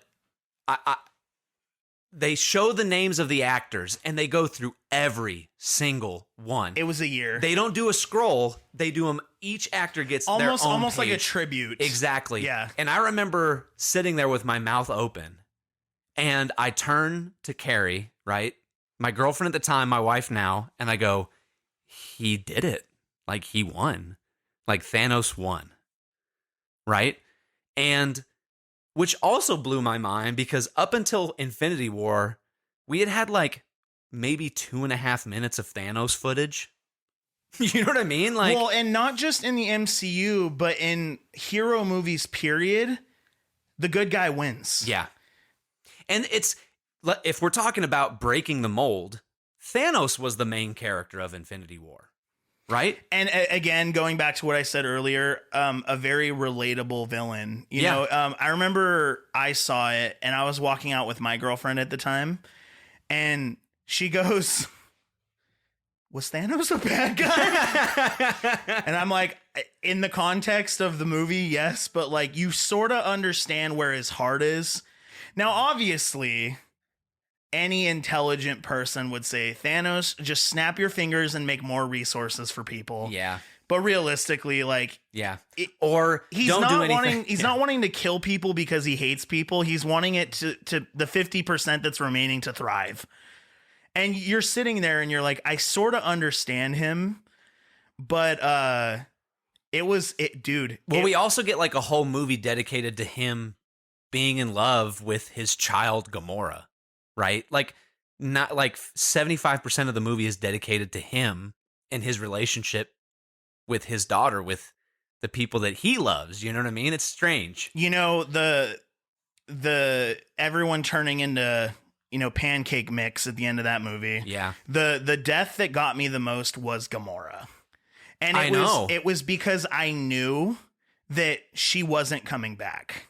Yep. Now, we know that Gamora does come back, but it's not the same. You're right. And it was Gamora and Vision, right? Right. Vision was crushed. His head was crushed open. So, like, in a way, even though we didn't find this out until, Endgame, I think a lot of us already kind of knew in our hearts Gamora and Vision aren't coming back, which is crazy. And again, there people quote Infinity War, and Mr. Stark, I don't feel so good. You know, like that stuff, which is like sad on its own. Such a good scene. But when Peter Quill looks at Thanos and Thanos says, I had to, and he goes, no, you didn't. No, you didn't. And he's tearing up. I just got goosebumps. That, you know what? Let me correct myself. It was Peter Quill that goes, did we just lose? It wasn't Cap. It was Peter Quill. When they were trying to apprehend Thanos, and then Mantis puts him into this dazed state, and he goes, I had to, and then Quill goes, no, you didn't. Oh my gosh. The thing was like there was so much death in that movie, but I knew that the ones that had been cremated, I knew that they had redemption coming. Yeah. I knew Gamora wasn't coming back, and that broke my heart. That was tough. I was like, dude, poor Quill. Quill loses everything. Yeah. And that broke my heart the most. And that goes into why I love Guardians so much, because the most, for me, aside from, I mean, we can get into, you know, the everyone has their tragedies and everyone has their like golden beacon moments. But I just think that the Guardians universe made Infinity War so special for me. Whoa. Yeah. For me. Oh, yeah. Totally. And they have like, oh my gosh, they have the dopest intro in Infinity War where they're flying in their ship and they're playing the Rubber Band Man. Like, that's the best intro ever. So, just to, I wanted to be, because they're a pair, moving into Endgame. Do you have anything else you'd want to say about Infinity War? I know it's such a... No, we could do an episode on Infinity War alone, like all the great moments from that movie. And like you said, like it's hard to argue that might be the strongest of the 4 Avengers movies. Like I think it's my favorite of the Avengers movies. It's for just sure. not your favorite MCU. It's just not my favorite. Would it be MCU. in your top 5? Probably. Is Winter Soldier still your number 1? I think so. Okay, that's fair. So. Yeah. It might. I'm a huge Cap fan, so it's hard for me to like diverge from that. Yeah. So I don't want to rob our time here, Okay. but I want to tell a story about Endgame. I have a very unique connection with that movie that I've never told you about. Okay, I want to hear it. So this is a first time story for you. In 2019, I had a really rough year in 2019. There were 3 big moments that happened. The very beginning of the year, I got put on medication for my anxiety and depression, which this story is centered around. I was in a car accident in the middle of the year and it almost killed somebody. And then the end of the year, my mom passed. The reason that I have a unique bond with Avengers Endgame is because at the very beginning of 2019, I was put on a drug called Lexapro. And you know this part of the story. So I got what was called serotonin syndrome. And without going into a deep topic without going too deep into antidepressants, they typically focus on a specific hormone. There's SSRIs, there's SNRIs. Most of them focus on serotonin. Some of them focus on norepinephrine. Lexapro is an SSRI, therefore it kind of reuptakes serotonin. I got put on that, and I got what was called serotonin syndrome, meaning I overdosed on serotonin. And it took me a long time to come back from that. I was immediately put on a different one, and I had gone crazy for like half a year. And when I say crazy, I mean, it was, I didn't think I was coming back, which is the most horrible feeling in the world, thinking that your brain is broken and that you are forever ruined. You're like, I just opened up Pandora's box and I'm forever ruined. I'm not coming back from this. I thought my girlfriend was drugging my food. I thought she wanted me to take my own life. It was such a hard time for me because I was so disconnected from reality. And I had Dylan left. Dylan that cries during movies left. Dylan that feels inspired by movies left. Dylan that loves horror movies left. I couldn't watch horror movies because they scared me too much. Like I started they started bleeding into reality, and I wasn't able to watch my favorite thing anymore. It was like life became so horrible. But the reason that Endgame means as much as it does is because So Endgame came out in April of 2019. And at that point, I was a couple months into my crazy spell. And I was like emotionless most times. And that scared me. I went and saw Endgame and it made me cry. And I felt like in that moment, I felt like there was hope for me. Yeah. Because I was so out of it. I was dazed. I was like emotionless most times, but I was moved by Endgame. I cried and I felt like Dylan's still in there. Wow. And that movie weirdly gave me hope. I don't like it more than Infinity War. Mm-hmm. I think is like a second half. It's great. Yeah. It's a great movie, but I love it. I love Endgame just because there were two things that gave me hope that year. It was Endgame and Kingdom Hearts 3. Yeah. Those are the two things, and for different reasons, but I love Endgame just because it made me feel an emotion that I thought had escaped me, and I loved it. And I felt like, hey, things are going to get better because Dylan's in there. Yeah. And it was great. That's awesome. It was so awesome. What are your thoughts on Endgame? We talked about Infinity War. This is obviously the companion piece. This is the part 2. How do you feel it stacks up to Infinity War, and for it to not close out the phase, because Far From Home did that. Yeah. Not to close out the phase, but to close out like that era of the MCU. Yeah. What do you think? Well, I think, right? So at this point, we're going 2008, Iron Man came out, and we're looking at 2019. We're 11 years in. We're 11 years in, right? There have been TV shows that have gone on for 3 seasons that boggled their ending. You know what I mean? Like, there have been movies or movie series that have gone on for 2 movies or 3 movies, and then they drop the ball on the ending, right? Happens most times. It happens most times. Is Endgame my favorite Avengers movie? No. Are there things that would I have done differently? Maybe. Do I have qualms? Sure. Is it the best ending we've seen to something that big? Probably. Right? If we're talking about something that has gone on for 11 years and 20 some movies at this point, it's right? never been done before.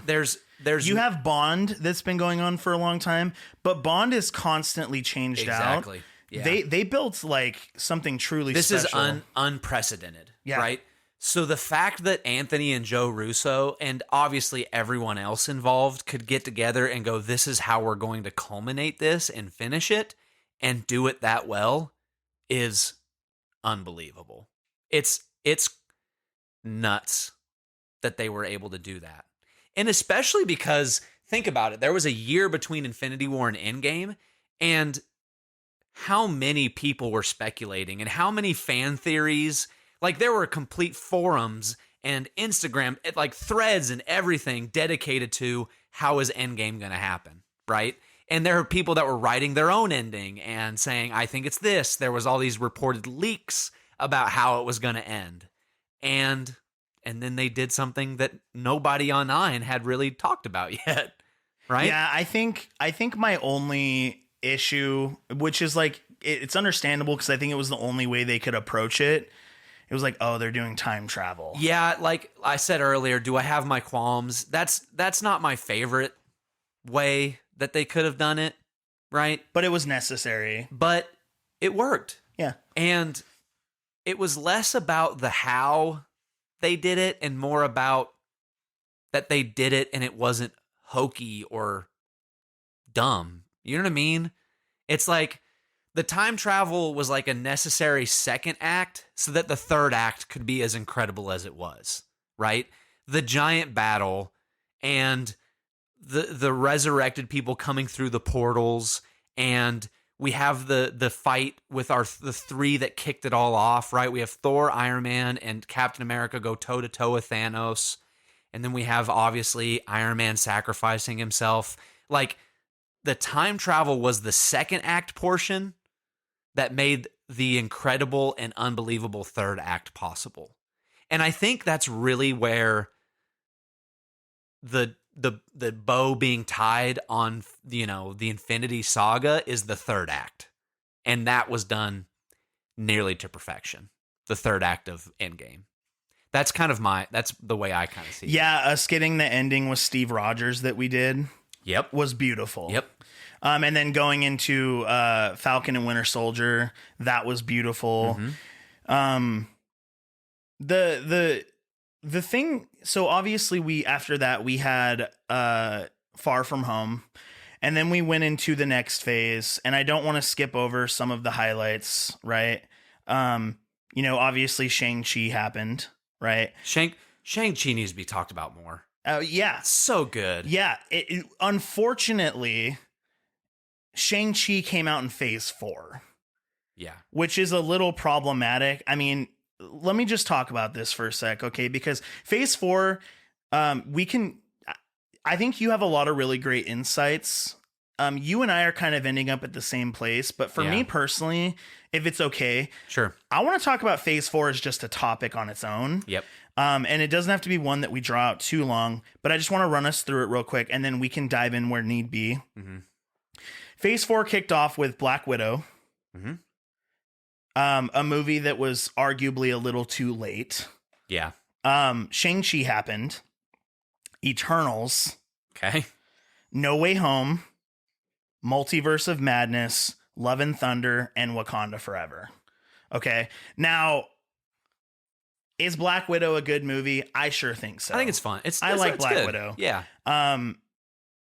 Eternals is famously not great. Right. Let me say this though, because I don't want to poo-poo on them too hard. I went and saw it. It needed more movies. You think? I think it. Well, the one thing I will say about it, it should have been separated into 2 movies. Right. Right. Is what I think. But they blew it too early. But I want to say this good thing about Eternals. I think it was one of the prettiest MCU movies. Yeah, its cinematography was great. Cinematography is off the chain. It's so pretty to look at. That's all I want to say about that one, because there's so many tough things to say about it. I just want to make sure that one good thing gets said about it. After Eternals, we got No Way Home. No Way Home is a very complicated topic. Yes. Just because I sort of understand where you're coming from now more than ever. Yeah. Because I've had time to sit on it. When I first saw No Way Home, I loved it. Yeah. I was blown away, and it did something, and I've said this to you a million times, but the audience doesn't know this. I did not like the Andrew Garfield movies at all. Yeah. Okay. For me, I was still Tobey Maguire craze. And then I was like, I don't like Andrew Garfield as Peter Parker. I don't like Andrew Garfield as Spider-Man. I know they're doing the Gwen Stacy thing. I don't care. I don't care about any of this stuff. Yeah. So No Way Home, I don't want to speak for you because I think you have points to make that I really want the audience to hear. You famously told me, because I texted you, I went and saw it in the premiere, and I texted you and I was like, dude, No Way Home was freaking awesome. Yeah. And then you went and saw it and you had a great time. But what you had told me originally was it was nostalgia bait. Yeah. And I totally agree with that. I don't know. I think the movie has 2 strong suits for me. Number one, it made me love Andrew Garfield. Yeah. I'm actually a fan of Andrew Garfield now. Yeah. I think he was one of the strongest parts of that movie. And 2, I felt like Tom Holland actually got an appropriate Spider-Man movie. Yep. Agreed. Before, it was like whatever. I mean, the joke was Iron Boy Jr., but right? now he's faced tragedy, and now he's faced loss, and now he's Spider-Man. Tom Holland is Spider-Man now. Yeah. So just to have a checkpoint here, I know you have some things you want to say about No Way Home, and I think they're super valid. So what are your thoughts on No Way Home, even after all this time later? Did you just see it that one time? Have you seen it multiple times? Yeah, I've only seen it once, and it was that time that I saw it in the theater, right? And I didn't even plan on going. It was like... Did I sway you to go a little bit? You did, for sure. Because I saw all the trailers and I was like, oh, cool. Willem Dafoe and, Alfred Molina are all coming back. All of these characters are coming back, right? They were keeping the Tobey Maguire and Andrew Garfield thing under wraps. But we knew. We all kind of knew, right? So in my brain, I went, that looks like fun, but I mean, we've had 1, 2, 3, 4, 5, 6, 7 Spider-Man movies up until this point, and all of them have had brand new villains, right? We've seen 7 different Spider-Man villains, and now in the newest one, we're just gonna rehash the old ones. We didn't have a unique villain in Far From Home or No Way Home. Yeah. No Way Home did not have a unique villain. It did not have a unique villain, No. right? Or even a recasting and a redoing of one of the ones we've seen, right? Like, I always heard the rumor that Mark Hamill was really interested in playing Keaton's Vulture. And when they cast Keaton instead, he said, "Hang on to something for me, please." Right? So my dream was Mark Hamill as Dr. Octopus. Or right? like Hobgoblin or something like that. I mean, it was either give me a brand new villain or give me a villain I've already seen with a new actor who's going to give me a new flavor, right? So I was a little salty that I was going to see not 1, but like 6 actors and villains that I've already seen. And I thought to myself, they're just trying to draw me in with these characters that I already know and love. That's exactly what it was. That's exactly what it was, right? Now, you texted me and you said, "This is incredible. You have to go see it." And I did, and I loved it, right? I've only seen it that one time, but when I did, same thing with your story about Endgame. I had some tragedy going on in my life, and there were certain scenes that really spoke to me, right? And I remember sitting next to my little sister, who's not my twin sister, my little sister who is a twin. And as I mentioned in the Seinfeld episode, me and Chloe have a giggle connection, but I think we also have a heartstring connection, right? So there was moments in No Way Home where I was sobbing, crying, right? There was things that were speaking to my sensibilities for that very moment in my life, right? Those months of my life. And I look, and Chloe is also sobbing, crying, right? So we cried together in the theater. And I walked out so happy.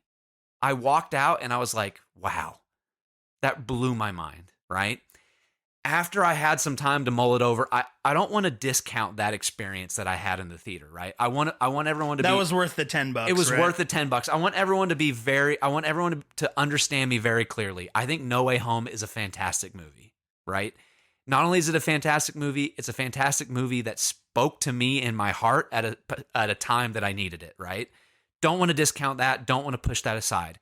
After a little bit of time of mulling it over, I couldn't help but still feel a little bit salty about what I had felt salty about before seeing it, right? I was like, they cheated. You know what I mean? I was like, they cheated, right? Like, every movie ever, right? It's in my brain, it was reminiscent of Snyder, the Snyderverse, right? The Snyder cut of Justice League, where everyone's like, "Oh my gosh, it's incredible." And I'm like, well, yeah, he got a second chance at it, and he got to make it 4 hours long. Of course he's going to be good at it, right? And it wasn't even that good. Debatable, right? Yeah. That's what No Way Home felt to me. I was like, well, yeah, of course it's going to be good. They cheated, right? It's like they got to do everything that we've always wanted to see. We get to see all 3 Spider-Mans, but they didn't do anything original, right? Every movie, that's been the crux of every movie ever, especially superhero movies. You have to do something that no one has seen before. Well, right? And not only that, I feel like a reminiscent script, something that's going to cause like someone to reminisce or walk down memory lane. Yeah. That's when you cap something off. Uh-huh. That wasn't the end of the phase. No. Right? Yeah. So we're already to that point where they're digging up the past because, in my opinion, they're running out of ideas. Yeah. I'm sorry. Well, it's like, imagine if I go to see the new Bond movie, right? Like, I get to go see the new Bond with the brand new casted Bond, right? Let's say, and the villain's like Pierce Brosnan or something. Yeah. It's like I get to, okay, spoiler alert, my pick for the new James Bond after Daniel Craig is Aaron Taylor Johnson. Speaking of Quicksilver, he's my favorite casting. So in 2025, I go see the new James Bond movie, right? I get Aaron Taylor Johnson as a Bond. I go see the sequel to that one. And then the third Aaron Taylor Johnson Bond movie. It's like a GoldenEye remake. It's like all of a sudden Daniel Craig and Pierce Brosnan and Roger Moore show up. I don't know if Roger Moore's still alive, but Timothy Dalton show up, and they have a Ocean's 11 Bond movie where they're all working together. They're like, "Hey Bond, what should we do here? I don't know." Like Bond. Daniel Craig's like 009. Yeah, and like it's cheating, right? It's cheating. So, like I said, No Way Home, incredible movie, made me feel things in my heart. I'm super appreciative for that. I do feel like it cheated. Well, it's a symptom of the disease. And I want to get into that. I mean, obviously there are good things to say about Wakanda Forever. I'm a fan. I love that Sam Raimi did Multiverse of Madness. Yeah. The reality is that movie wasn't fully realized. I think it was missing a lot. If you're going to talk about them universe hopping, there's only like 3 in the freaking movie. Yeah. And I'm like, guys, it should be called Triverse of Madness. Yeah, it's dumb. Now here's the deal. I'm going to call you out. Okay. In front of all these nice people. Go for it. If you are willing to admit that something emotionally manipulated you, talk about Thor: Love and Thunder. Okay. Objectively. Yes. Okay. So, for context, I have not seen everything that the MCU has put out. Especially lately, right? Like I watched Falcon and the Winter Soldier, I watched WandaVision. Since then, I don't think I've watched any of the Disney Plus shows. You don't go to the theaters anymore either. I don't go. I've hit my, this is what we're getting to. Yeah. I've hit my saturation limit, right? And this is a little bit of a contrarian within me. I don't know what exactly is pushing me to this. I'm kind of sick of giving Disney my money. They've gotten so much of my money already. I'm kind of sick of giving them my money, right? So like I said, I haven't seen all of the Disney Plus shows, and then I missed Doctor Strange. I missed Multiverse of Madness. I still haven't seen that one. I haven't seen Wakanda Forever, and I haven't seen Ant-Man, right? The Thor: Love and Thunder trailer drops, and I saw that trailer, and I went, here we go. This is going to be one of the best, right? The trailer made me feel that. It comes out. I plan on going to see it, but not in the first weekend, and then it just starts getting hammered by reviewers, right? It got hammered by me. It got hammered by you. Because I saw it at the premiere. Yeah. And I texted you, and I was like, uh-oh. You were like, uh-oh. Yeah, right? I was like, uh-oh. So you texted me, and then I said, okay, well, maybe this is the perfect time for me to decide I'm not going back to the theater for an MCU movie, right? Because Thor was special, right? Thor Ragnarok was special. Thor in Infinity War and Endgame was special, and apparently he's not so special anymore, which is kind of sad, right? So eventually it gets onto Disney Plus, sitting with my wife on like a Sunday afternoon. I'm like, hey, do you want to give this a try? Let's watch it on Disney Plus, right? We watch it, and it does what No Way Home did to me, right? It plays to some of my sensibilities, right? It's kind of silly that I haven't mentioned this before. My mom also passed away at the end of 2021, right? October of 2021. So I went and saw No Way Home in December of 2021. It was really fresh, right? I ended up seeing Thor: Love and Thunder in maybe August of 2022, right? So within a year of my mom passing away. And there was a couple of things that did what No Way Home did to me. It made me think of my mom, and it made me cry my eyes out, right? Without being too cheesy, my mom loved Guns N' Roses. And she used to go see, my mom would go see, she saw Guns N' Roses live before they were Guns N' Roses, right? Like she saw them open for somebody else. And she would tell us these stories about seeing Guns N' Roses, right? So when there's this big emotional scene and they play Sweet Child of Mine, I just like died crying. I was like crying my eyes out. And then there's an after credit scene where Natalie Portman's Jane Foster walks into Valhalla, right? And Idris Elba is there to greet her. And my mom was a very pretty brunette lady, right?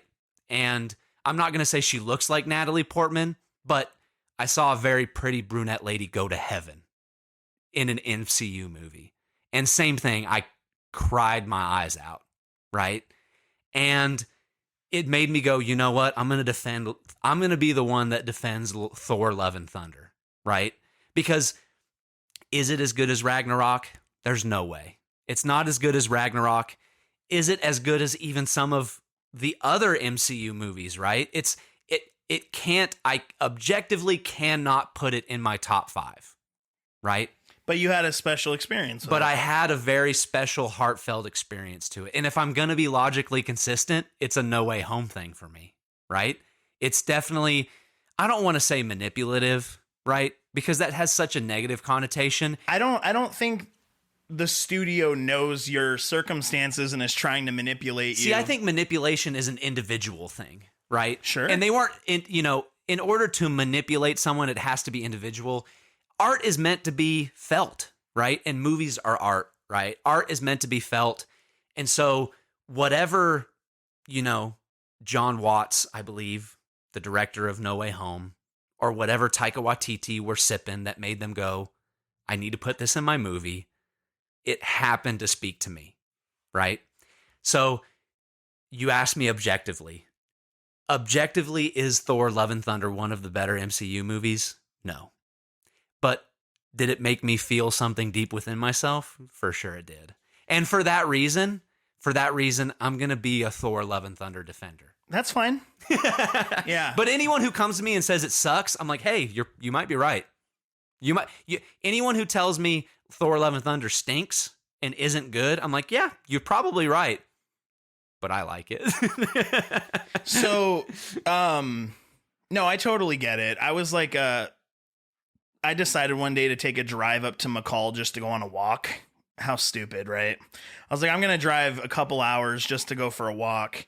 And while I was driving... That's one of those soul-searching montages in a movie. I was driving by myself on this... it was like the middle of the summer. I think it was last summer, actually. I was driving and Learning to Fly by Tom Petty came on in my car, and that was my mom's favorite song. And I'm just driving and I'm crying my eyes out. And for like 2 weeks after, I was just telling everyone, I'm like, no one's better than Tom Petty. Tom Petty's the greatest thing ever. And it's like... That's what it does, man. Tom Petty's not amazing. I think he's pretty good, but I think he's a crappy singer that has great music. Tom Petty is the Thor Love and Thunder of 80s rock stars. That's right. No, I'm not gonna. That sounds rude. That's a weird thing. That sounds rude. So, but Love and Thunder, I think, is also just, it's a symptom of the disease. All these Marvel movies are trying to tug at our heartstrings, very successfully do most times. But, Wakanda Forever was good. It was a beautiful tribute to Chadwick Boseman.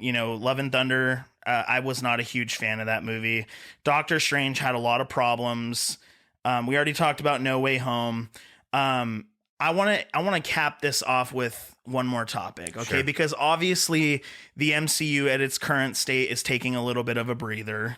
They're kind of reassessing what's happening. We've gotten we just went and saw Guardians 3, and that sort of felt like a return to form. Yeah.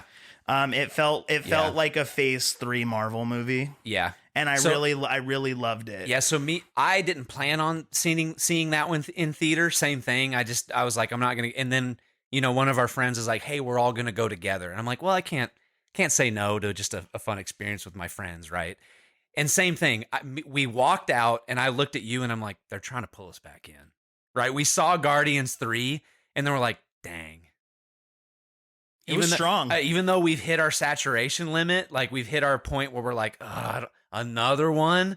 Me and Dylan looked at each other and we went, oh my gosh, they're really trying to get us again. I don't think they're going to be successful in that, just because there were there was a reason why Guardians got a pass this round. It's because it's Guardians and it was introduced in Phase 2. Yeah. It's an OG. Yeah, right? It is. It's the same reason I wanted to go see Thor, because Thor's an OG. Yeah, yeah. The reality is that Guardians is done. Yeah. They're done with Guardians. Are they done with Peter Quill? Probably not. Yeah. At least that's what we were led to believe. I don't want to spoil it for anyone that hasn't seen it. It's still fresh. Peter Quill is probably going to keep going. Guardians is finished, and that's why I was okay with going to see that. Yeah. I am so sick and tired of superhero movies. And I know it's like I go to almost all the premieres, as you can easily tell. I hate the fact that it's like, dude, I'm like a smoker. Yeah. Like, I have to go see them. I have to go see them because if I miss one thing, you got any of them sweet Marvel movies? Yeah. If I don't go see them, I'm freaking behind. It feels like a full-time job. It's the same reason I quit playing Pokemon Go. I was like, I can't do this every day. I know. I'm sick of this. And they're getting worse. Like, objectively getting worse. They're running out of ideas. Like, Guardians is an exception because, again, it's OG James Gunn. They showed the trailer for The Marvels ahead of Guardians. It looks awful. And it looks so bad. It looks so bad. And it ties into a bigger problem for me. I am so sick of high-budget blockbusters. It's ruining the movie theaters for me. It's all that people want to go see anymore. And I'm just like, yo, where's those medium-tier movies? Where are they at? Yeah. Where are they at? Because I see the indie films on streaming services. I rent them when I hear about them, or even in most cases, I order them online and buy them. But where are those medium tier movies? It's like I'm either getting the shafted indie movies on streaming or having to buy them physically, which I'm okay with. Yeah. Or if I want to go to one of my favorite places on the planet, the movie theater, I have to go see, Vin Diesel with a grappling hook going into outer space. Yeah. And it's just like, yo, what's happening here? Yeah. So yeah, it's we talked about this a lot in the comedy episode, but it's exactly that. It's everyone knows, or everyone knew when Guardians was coming out. It not only does it dominate the theater, it dominates the ad space, right? But then a movie comes out that isn't $100-200 million movie, right? The best example I can think of recently is The Banshees of Inisherin. Right, I saw one commercial for that movie, but I didn't know when it was going to come out because that was the only commercial I ever saw for it. Well, and it had I think it had a very limited theatrical run too. Yeah, but it also it wasn't the $100-200 million budget, right? I would imagine it was half that, right? Like if it was a $50 million budget, that's higher than I would expect. So the movie's budget was $20 million.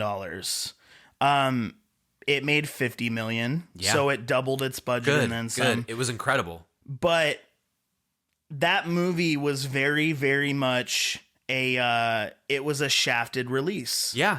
People didn't go see it. Movies that aren't being made for 20 million aren't getting love.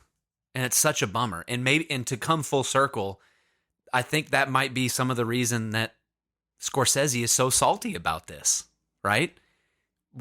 I don't know why he is. His movies definitely cost $100 million to make.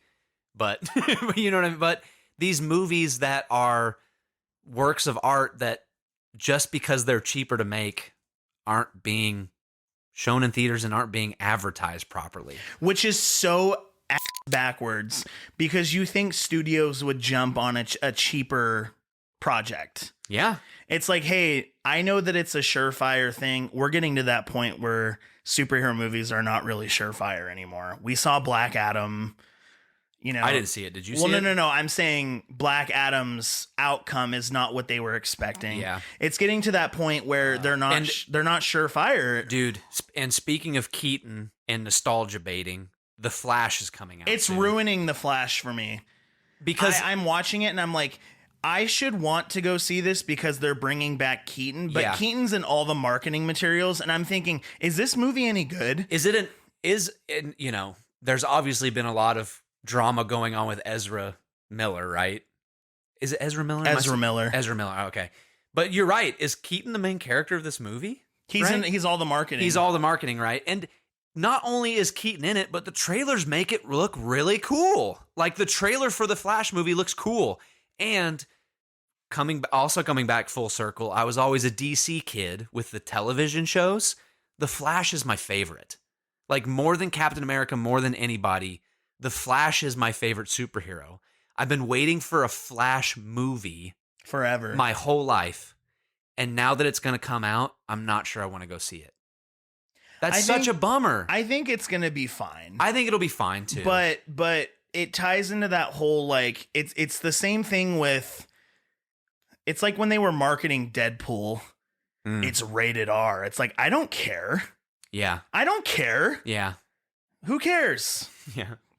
But is it rated rated R because it's good, or is it good because it's rated R? Just because something is rated R doesn't make it great. Yeah. And I'm a little inconsistent because when I see horror movies that are rated PG-13 coming out, I'm like, uh-oh. That mean, I look at that as your hands are tied a little bit. So it's a little inconsistent. But yeah, I mean, I'm for myself, I'm beating a dead horse. I just feel like I'm so sick and tired of it. It's like a full-time job keeping up with these movies. Well, the original promise was, I remember seeing this, I don't know where, so I can't dig this up. But at one point, the studio, maybe even Kevin Feige himself, said, you won't need to go see the television shows to keep up on the movies. They're separate. They've done a good job with that. They have, but you need to see WandaVision in order to appreciate Multiverse of Madness. Oh, yeah. And if you haven't, you're going to miss a piece, right? Well, you're going to ask, like, why is Scarlet Witch the way she is now? Yeah. Why? Or if I want to go see The Marvels, which I don't, I have to go watch Miss Marvel on Disney Plus. I don't want to watch Miss Marvel. Come on. You know what I mean? It's like, well, and that just goes into like all the crap they've been getting. Miss Marvel, She-Hulk got a lot of crap. Yeah. It's like we're getting to that point where the general population is getting fed up, and I'm part of the general population. Yeah. Was the MCU a very special, endearing experience? Yes, but it's getting to the point where it's wearing out its welcome. And I'm ready for something else. Yeah. I'm ready for something else. Mm-hmm. It's like, guys, there's more to life than people in capes. Yeah. There's more to cinema than people in capes. And you know what really ticks me off? Hey, movie snobs, let me talk to you for a second. Movie snobs for the longest time rejected Marvel movies and action movies and summer blockbusters because they weren't, in their minds, artful cinema. But we know that movie snobs are contrarians at their heart. That's all they're doing. They're contrarians. They're hipster doofuses, right? They're neo-maxi zoom dweebies. But now it's to the point where I'm seeing cinema snobs ignore the artful cinema, and they're sticking up for these Marvel movies. And I'm just like, what is happening? The world? What is happening? How the turntables. Yes. They're like, guys, Fast X is incredible. I'm like, I'm sure it is. And I'm sure it's a lot of fun, but it's just not for me. And I'm so sick and tired of, again, I might have to walk away from Marvel, Alec, is what I'm saying. And regardless of Guardians 3 pulling me back, Guardians are gone. They're done. Yeah. What else do I have to hold on to? Nothing that I care about. Doctor Strange still exists, which I do like Doctor Strange. I mean, we're going to get a new Captain America movie at some point with Sam Wilson. Yeah. And I care about Sam Anthony Wilson. Mackie is incredible. He's awesome. I love him. And He's I awesome. loved Falcon and Winter Soldier. But that could have been a cap on that story too. It should have been. It could, yeah. But in turn, it was an introduction. It was an introduction to a new set of movies. Yes. And that's the problem here, Alec, is that everything is just an introduction into something else, and we never get to the end. We never get to the end. Capping off a phase means nothing. It means nothing. Yeah. If you had told me that Endgame was the end of the MCU, I would have been like, that's sick. Because Civil War, we got Spider-Man. Yeah. And imagine if you had that healthy dose of Spider-Man. It would have been just enough. Mm-hmm. We would have been bummed because we didn't get to see Wolverine come into the Avengers. Yeah. But that would have been appropriate and awesome. But now it just feels like everything is an introduction into something else, and it's a never-ending sprint. Yeah. And it's also, at this point, we're never going to see, like, there are huge characters that can still be introduced, right? The X-Men, the Fantastic Four, you know, if we're going to be more specific, right? Wolverine. And at this point, who are we introducing Wolverine to interact with? Brie Larson? Like, who cares, you know? It's like, I don't want to see Logan and Doctor Strange interact. I wanted to see Logan and Tony Stark interact. I wanted to see Logan and Steve Rogers interact. It's like those interactions and relationships that would have been the most exciting are gone. There's no reason anymore, right? Well, like Wolverine was like a big part of the Civil War comic. Yeah. And it's done. Yeah. It's gone now. Yeah. The thing that would have made it interesting to introduce Wolverine into is gone. Right? Like those interesting quips and relationships, there's no grounds for them anymore, right? Because now all we're gonna get is, like I said, we're gonna have Captain Marvel and Sue Storm hang out. You know, we're gonna have Johnny Storm hang out with T'Challa's sister. It's like, no, I wanted to see those big hitters interact with the big hitters that you guys had 5 years ago. When it was time for it. When it was time for it. It's long gone now. Yeah. That's a really good point. I think that's the problem for me. I think you just nailed it on the head. Mm-hmm. I agree with you. I think these new cool characters that we have don't matter because the best is behind us. How can you have a villain more epic than someone that could snap his fingers and wipe out 50% of life? You can't. The stakes don't get any higher than that. Folks, you're going to see cool villains, right? Yeah. We just saw a great villain in Guardians 3 that I was a fan of. Yeah. You're never going to see a villain have higher stakes than Thanos in the MCU ever again. It's never going to happen. Mm-hmm. I'm sorry. It's never going to get any more epic than that. And that's when you should end it. Right? You literally called your second half Endgame. Yeah. Do you remember it when it first was announced? It was Infinity War Part 1 and 2. And then at a certain point, they're like, never mind, there's a new name for the second part, and we're not going to tell you what it is yet. And everyone's like, what? What is it going to be? Right? Yeah, I remember when the title was like causing discussions alone. They're Yeah. like, what are they going to call it? What are they going to call it? Right? It's Endgame. Endgame. No, it isn't. It's an introduction, folks. Man, what a true statement you just spoke. That makes a lot of sense. We have potentially wonderful characters that are interacting with characters we don't care about because the golden era characters are dead. They're gone. Yeah. Now, we still have Thor. Mm-hmm. Thor is still alive. He's a stepdad now. Mm-hmm. We have Peter Quill. That's it. Those are the legacy characters we're with. Yeah. As far as phase 2 and before. Yeah. Those are the legacy characters we have to work with. Because Cap is gone. I mean, obviously we have Falcon or Captain. We do have Bucky. Captain Falcon. Captain Falcon. Falcon Punch. Yeah. We do still have Bucky. By the way, calling it right now. Someone's going to call him Captain Falcon in the new movie. That's going to be one of the big punchlines of that movie. That would be sick. Yeah. But I wrote it. Yeah, I mean, it's not special if I wrote it. You know what I mean? Well, it's also an F-Zero character. Yeah. So yeah, I think just to speak my final thoughts, gone are the good days. I wish people would tell you that you're in the good old days while they're happening. Yeah.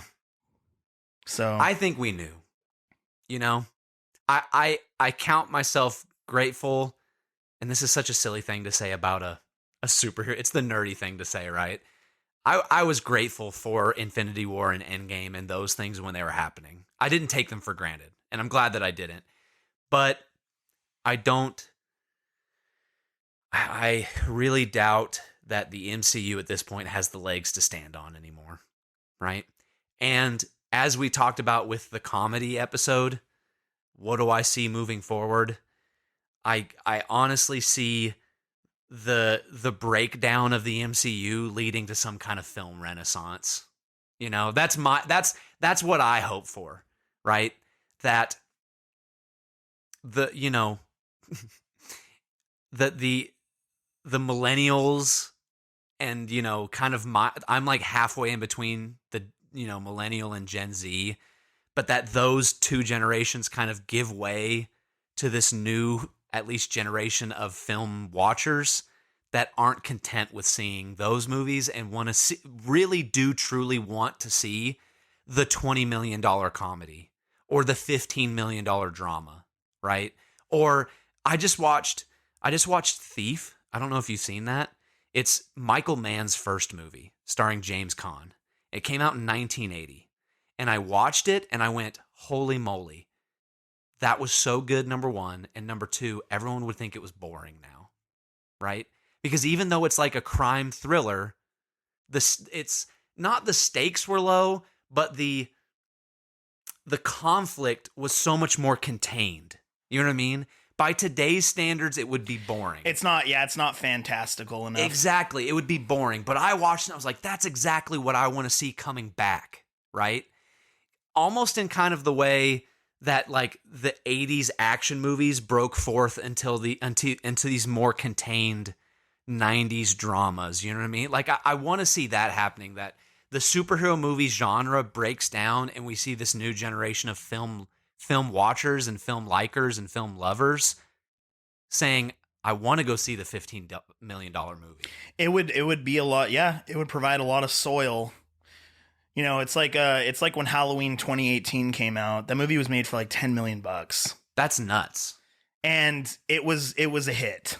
You know, it's like that's why. And we're gonna get into horror in another episode. But like, I felt represented.